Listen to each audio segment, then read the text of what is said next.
Now we're ready to start. Our next speaker is Mikhail Gabdullin from Moscow, who will speak on a conjecture of Cilleruelo and Cordoba. Mikhail, please. Yes. Hello, everyone. Firstly, I'd like to thank Melvin for organizing this nice event and inviting me. The subject of my talk is somewhere between harmonic analysis and number theory. And the original motivation comes from harmonic analysis, but eventually we'll face some problem from elementary number theory. So let's start with some definitions. We'll say that a trigonometric polynomial f has frequencies in a set A, which is a subset of integers, if it can be written in this form, where an are some complex numbers, or just you can say that the spectrum of f is contained in the set A.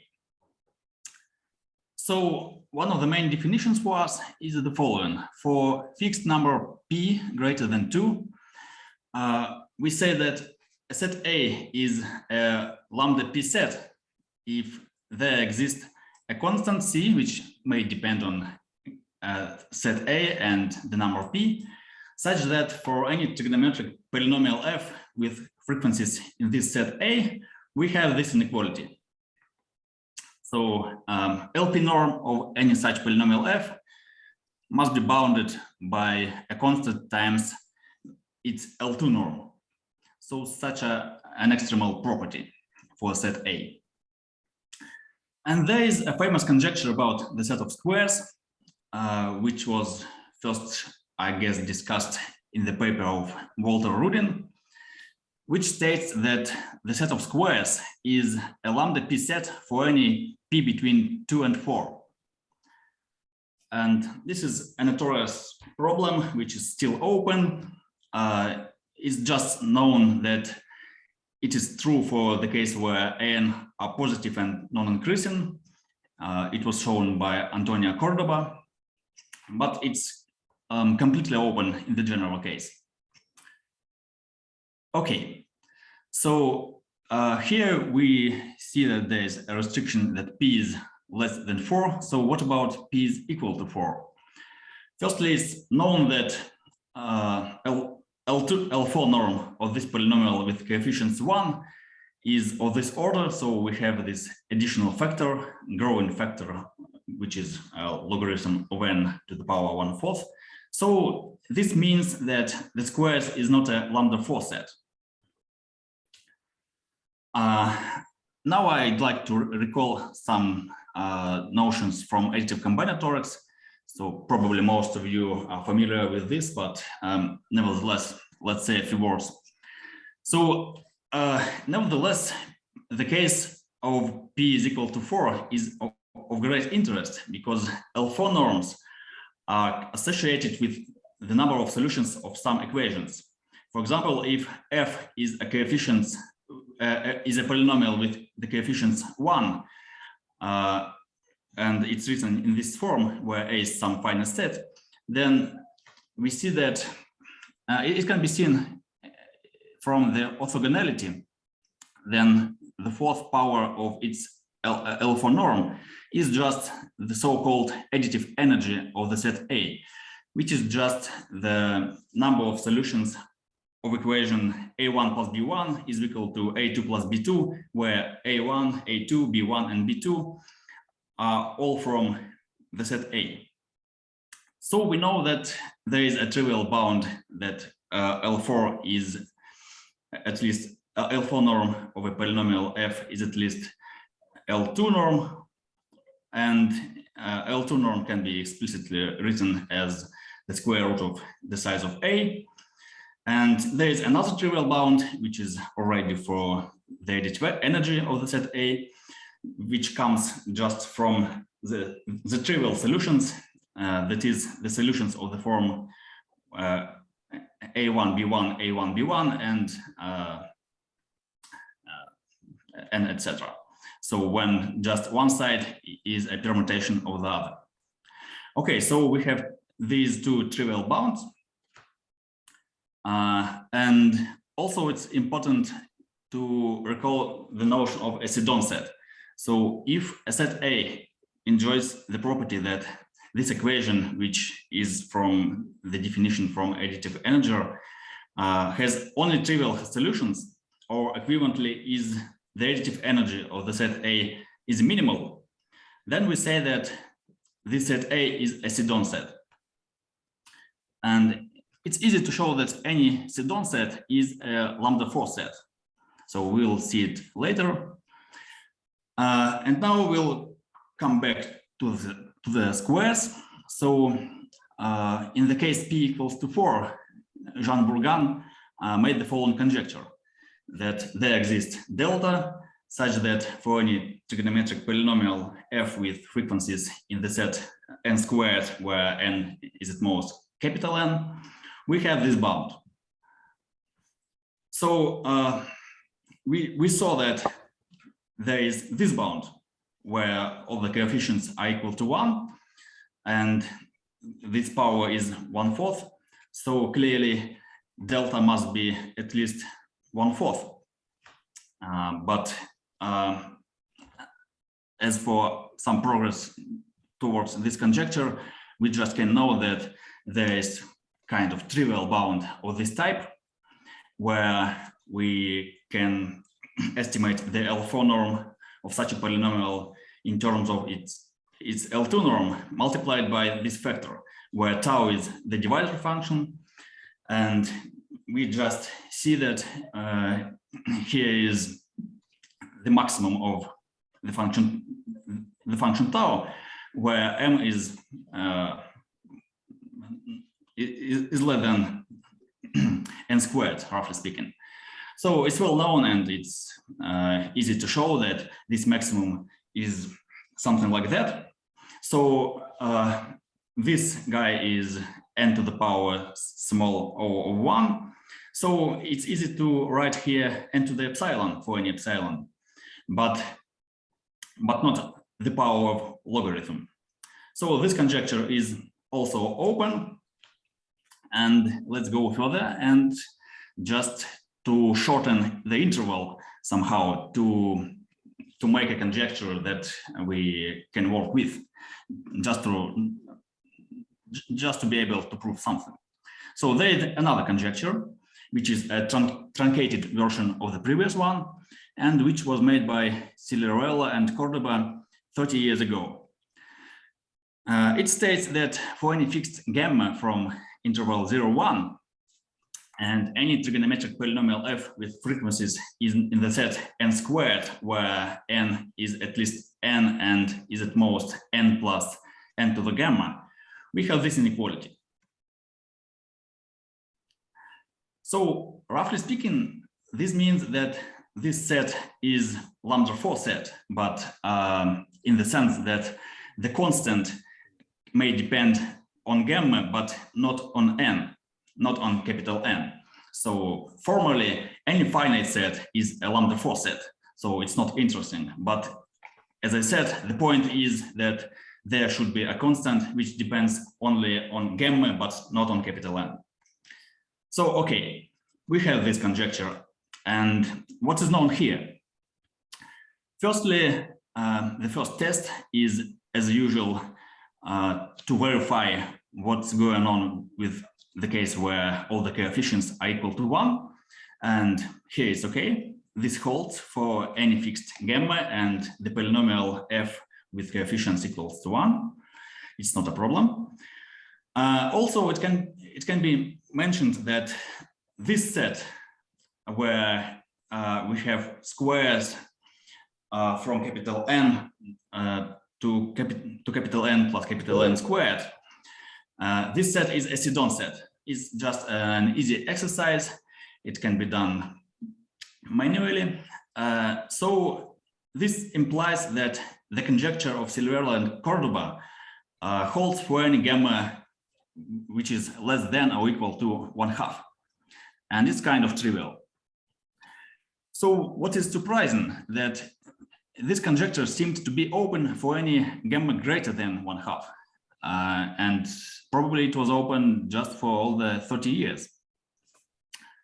So our main result is the following theorem, which states that if we denote by gamma 0, this number, which is approximately 0.61, etc., which is greater than 1/2 in particular, then the conjecture holds for any gamma less than this gamma 0. And more precisely, we can take any epsilon greater than 0. And if we have a polynomial f with frequencies in this set, then we have the inequality with epsilon to the power minus 1/4. So we make a progress in this direction. So now it's known not only for gamma less than or equal to 1/2, but for this bound. And so now I'd like to note what is the connection with number theory here. So in fact, we make the following conjecture, which implies the previous conjecture of Cilleruelo and Cordoba. And to formulate this, let's define the quantity tau nyz, which is just the number of divisors of n, but not all of them, but only divisors in this interval yz.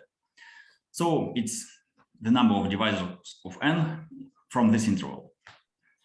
So the conjecture is the following, that if we fix any gamma from 0 to 1, then there exists C of gamma such that for any m, which is at most, roughly speaking, n to the 1 plus gamma, we have this bound.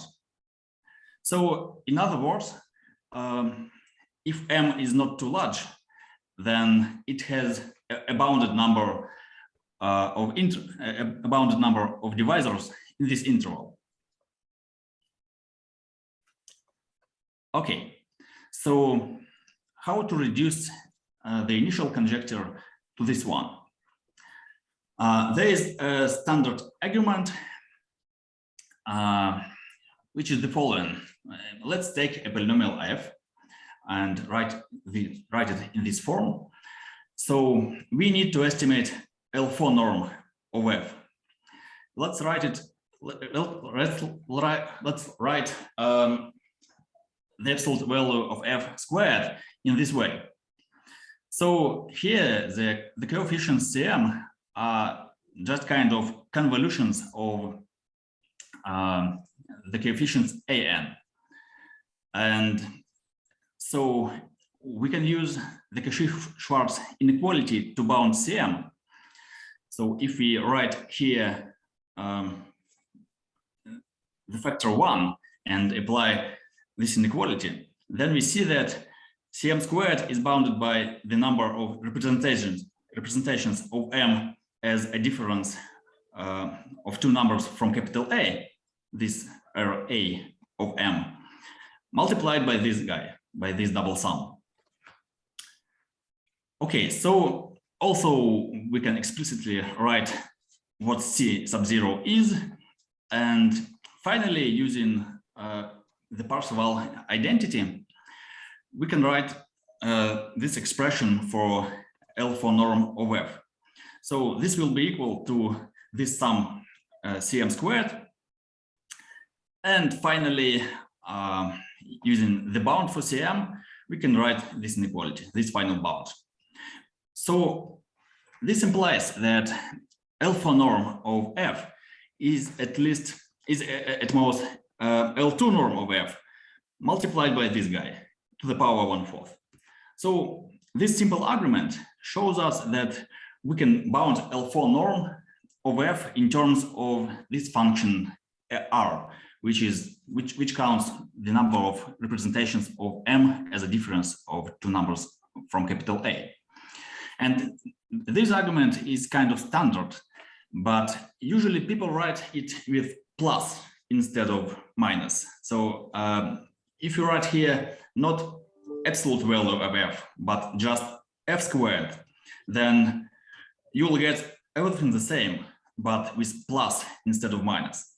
But for our further argument, it's crucial to write minus. So we'll see why it's important.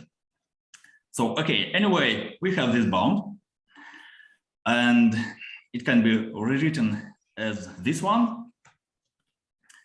And so what's the trick? What's the point? Let's take A to be the set we're interested in, this set of squares in short interval.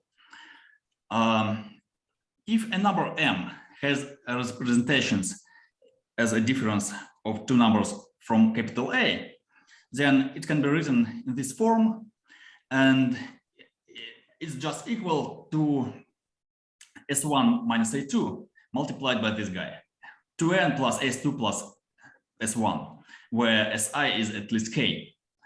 And here is the crucial point, because these divisors of m, this divisor is from the interval 2n plus 2k, which is short. If we fix such a divisors, let's call it D. So fix D. Then we can find out what is this divisor. And finally, we see that any divisor D from this interval 2n plus 2k, divisor of m, I mean that these S2 and S1 are uniquely determined by this divisor. So this means that the number of representations is at most the number of divisors of m in this interval. So we can rewrite our bound in this form. And now we see that the conjecture about divisors in short interval implies the initial conjecture from by Cilleruelo and Cordoba.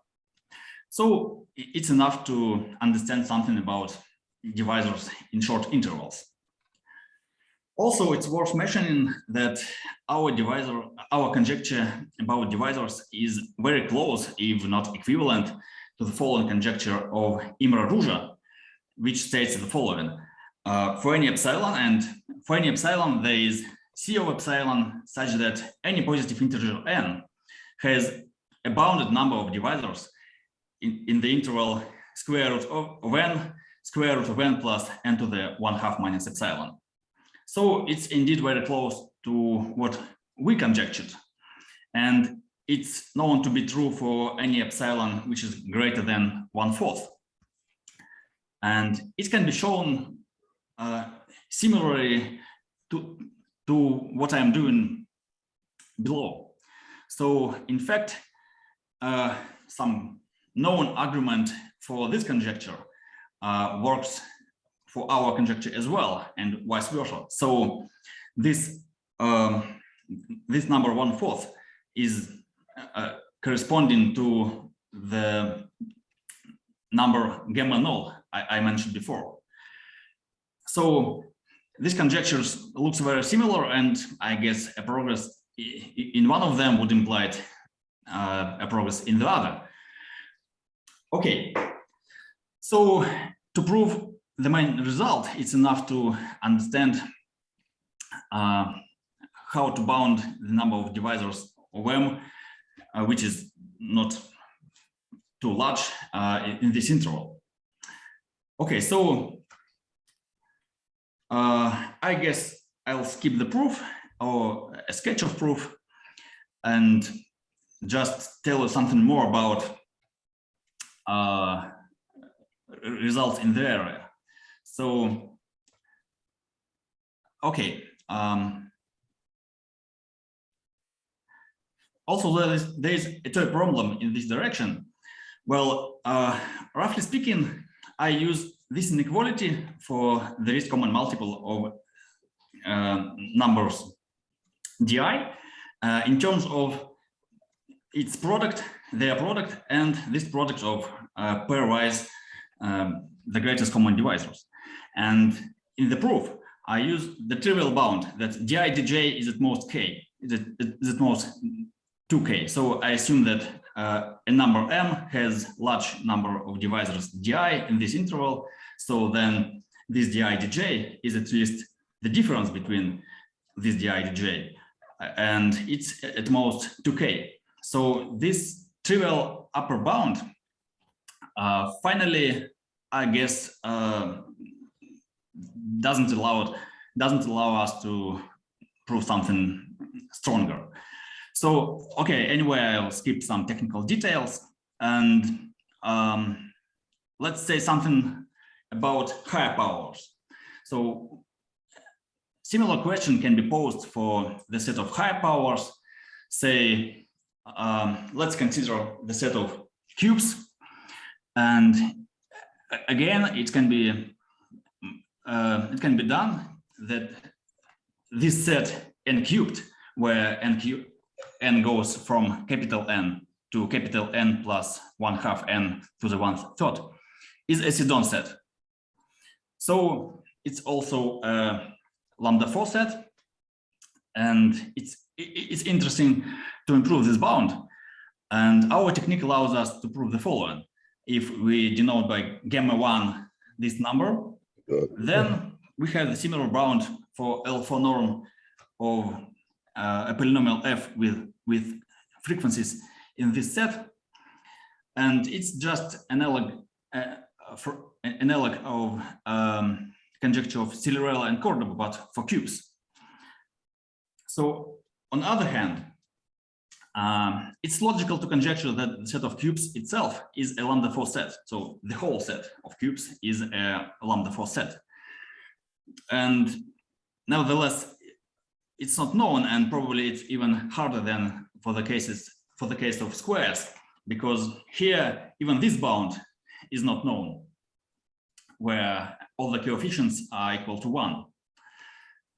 And also there is a conjecture of Erdős, which asserts that the set of fifth power is a Sidon set. And again, we know from the story of Ramanujan and so-called taxi number that the set of cubes is not a Sidon set. You know this famous number 1000, what is it, 1729, I guess. Yeah, so it can be represented in two ways as a set of two cubes. So the set of cubes is not a Sidon set. The set of squares is not a Sidon set as well. But there is a conjecture which states that the set of fifth power is a Sidon set, and it's logical to conjecture that the set of cube is at least lambda 4 set. Okay, I guess. Yes. So there is. Okay, I guess I'll stop here.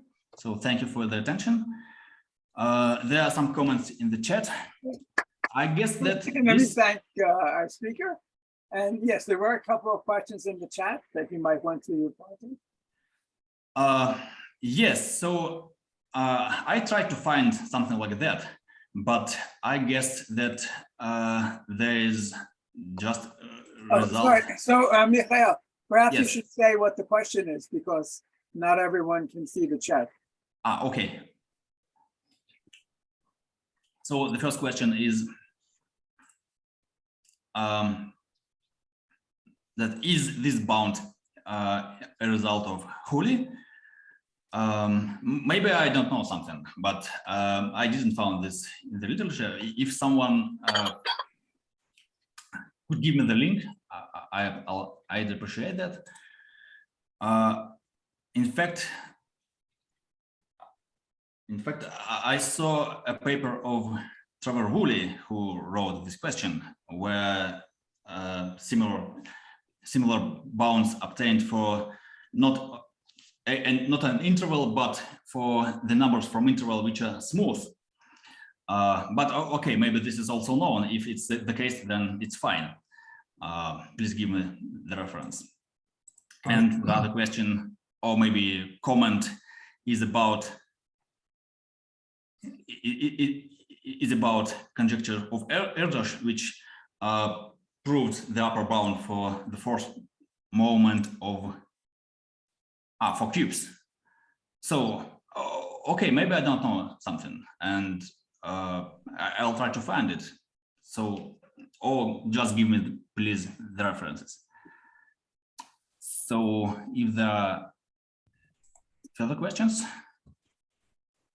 So is you've got this lower bound on the LCM Yes. using the product over the pairwise GCDs.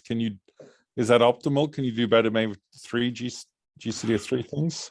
Yes. So in fact, this is sharp for any R and any C.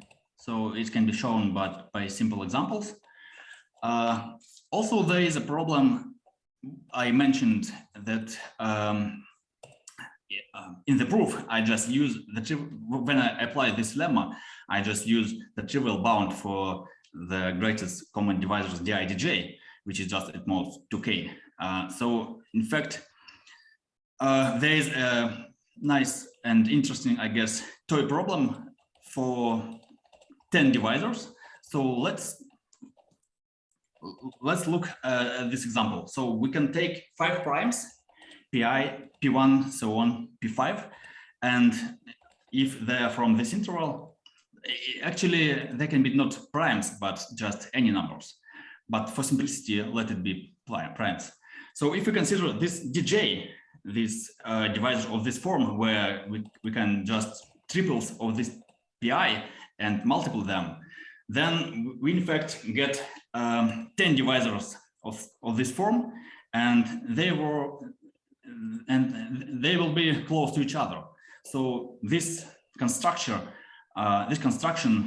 gives us a lower bound for the gamma equals to 2/3, and that means that there is a number which is at most n to the 5/3, and which has 10 divisors in this interval. So and even this is interesting and unknown to me. So if this is sharp or not. So my technique allows to prove that if a number has 10 divisors, then gamma is at least 0.555. But well, I'm talking about that because in this construction, in this case, our lemma is in fact sharp. So it's sharp in general.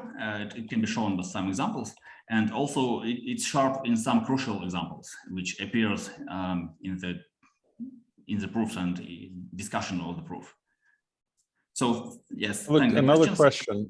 Another question. What about using this technique for points on the arc of a circle? It's a good question. So maybe it's the case, but I haven't tried to examine what's going on there. So I haven't studied the problem you mentioned. Other questions for our speaker? Also, there's a reference to Holy's paper in the chat. You can look at it if you're listening. I thank our speaker again. Okay, thank you very much. Thanks for the you. references, and thanks for your attention. Our next talk will be in 3 minutes.